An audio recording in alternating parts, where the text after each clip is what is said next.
जय सिया राम।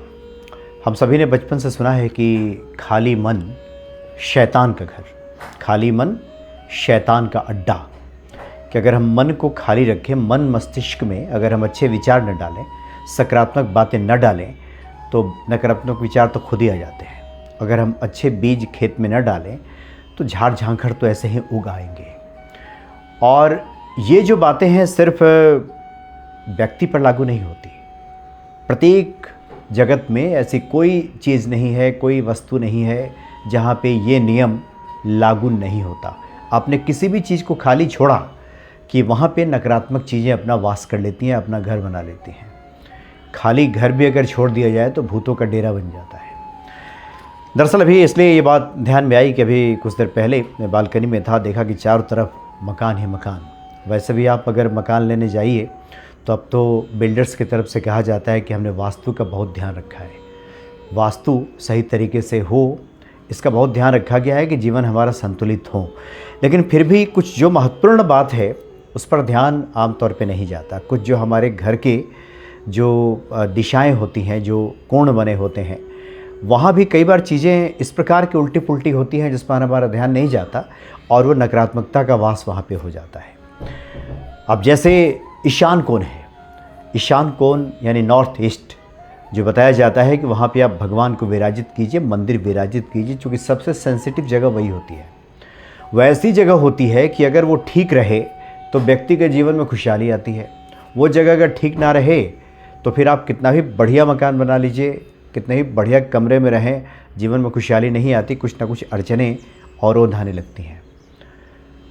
अगर ईशान कोण यानी कि नॉर्थ ईस्ट का जो जगह है वो अगर गंदगी है या अंधेरा है, हमने मंदिर अगर वहाँ पे नहीं बनाया, चूँकि जगह इस प्रकार की नहीं है कि मंदिर स्थापित कर सकें, भगवान को विराजें, तो कई बार हम लोग उस कोने को खाली छोड़ देते हैं, गंदगी का वास हो जाता है। तो होता यह है कि वहाँ पे नकारात्मक ऊर्जा बहुत जल्दी प्रवेश करती है।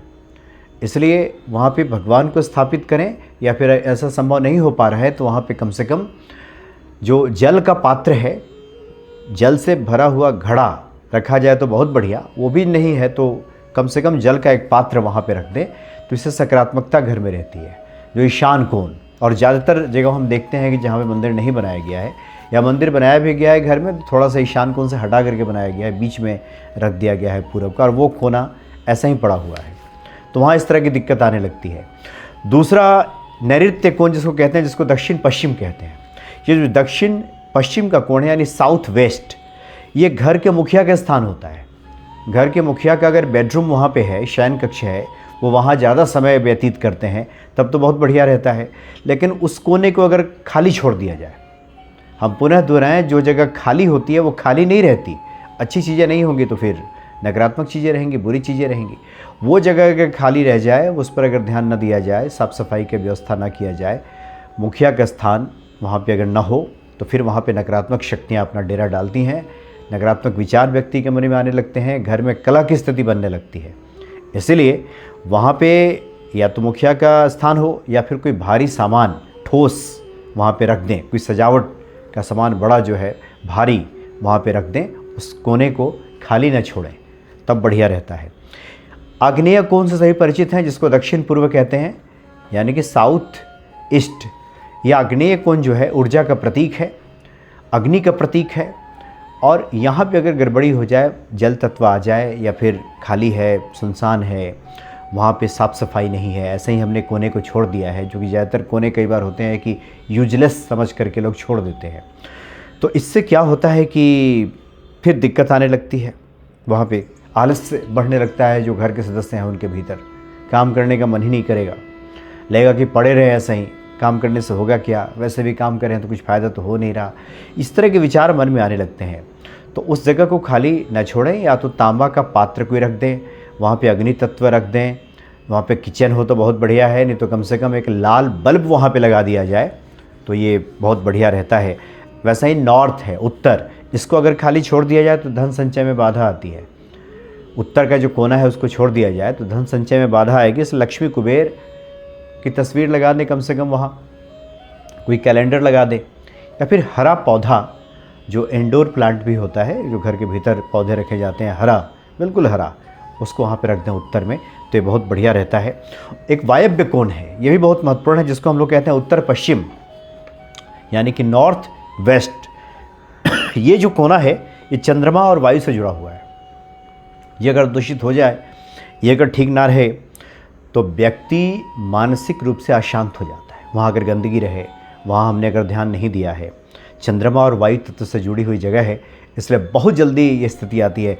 चंद्रमा और वायु के स्थान होने की वजह से मानसिक अशांति बहुत जल्दी, डिप्रेशन की स्थिति आने लगती है व्यक्ति के। घर में व्यक्ति रहेगा तो उसका सर लगेगा कि भारी भारी सा है, मज़ा नहीं आएगा। वहाँ से निकल जाएगा घर से तो फिर ठीक लगेगा। घर में जैसे ही लौट के आएगा उसे लगेगा कि ये कहाँ गए, आनंद नहीं आ रहा, बहुत परेशानी है, अशांति है, घर में अशांति, कलह की स्थिति बनने लगती है। इसलिए वहाँ पे कोई चलती हुई वस्तु चलायमान रखनी चाहिए। सबसे बढ़िया रहता है जिसको विंड चाइम कहते हैं, जो हवा के झोंके से जो घंटियाँ बजती हैं वो वहाँ लटका दिया जाता है, तो बहुत बढ़िया रहता है। इसलिए इस पर ध्यान आया कि बहुत से लोग जो मकान जो बन रहे हैं उसमें वास्तु का ध्यान तो रखा जाता है, लेकिन बहुत सारे जो हमारे ये कोने हैं इस पर विशेष ध्यान नहीं रहता, और जिसकी वजह से ये परेशानी आती है। हनुमान भक्ति पे एक वीडियो में हमने चर्चा भी की थी कि उपायों का भी बहुत महत्व है। जो चीज़ें जिसके लिए बनी हुई हैं वो चीज़ें अगर व्यक्ति करे तभी जा कर के जीवन संतुलित होता है। बहुत सी चीज़ें मिल कर के हमारे जीवन का निर्माण करती हैं, किसी एक चीज़ की बात नहीं होती। तो बहुत से साधु महात्माओं से बातचीत होती है, वो सभी बताते हैं कि आप अपने इष्ट की आराधना तो करें ही, लेकिन नवग्रह शांति ही बहुत आवश्यक है। प्रेमानंद जी महाराज अभी कह रहे थे कि नवग्रह की आप पूजा पाठ करा लेते हैं, शांति करा लेते हैं, कुछ उपाय कर लेते हैं, तो ये जो नवग्रह उपद्रव कर रहे होते हैं, ये उपद्रव उनके शांत होने लगते हैं। एक तो है कि हम किसी भी हाल में रहें, जही विधि राखे राम तही विधि रहिए, हमें कोई फ़र्क ही नहीं पड़ता, हम राम के सहारे हैं, वो स्थिति है तो ठीक है। लेकिन ये साधु सन्यासियों की स्थिति होती है, जो गृहस्थ लोग हैं थोड़ी थोड़ी मुश्किलों से परेशान होते रहते हैं। इसलिए ये फार्मूला जो है एक आम गृहस्थ पे लागू नहीं हो पाता कि जैसे हैं वैसे ही रहें, समय निकल जाता है, फिर उतना समय है नहीं लोगों के पास। अब जिस समय जो काम करना है वो काम नहीं किए, ऐसे ही पड़े हुए हैं, तो फिर समय निकल गया, 2-4 साल 5 साल निकल गया, तो फिर चीज़ें लगती हैं कि हाथ से निकल गई। इसलिए जो फार्मूला जहाँ बैठता हो वहाँ उसका इस्तेमाल करना चाहिए। ऐसे नहीं कि कहीं का फार्मूला कहीं लगा दिया और उसके बाद जीवन में परेशानियाँ खड़ी कर लीं, तो फिर ना इधर की रहे ना उधर की, न माया मिली न राम, दुविधा में दोनों गए, माया मिली न राम। इसलिए चीज़ों को समझ करके हम कुछ चीज़ों पे, बातों पे ध्यान दें तो निश्चित तौर पे हमारा जो जीवन है वो मंगलमय बन जाता है। जय सिया राम।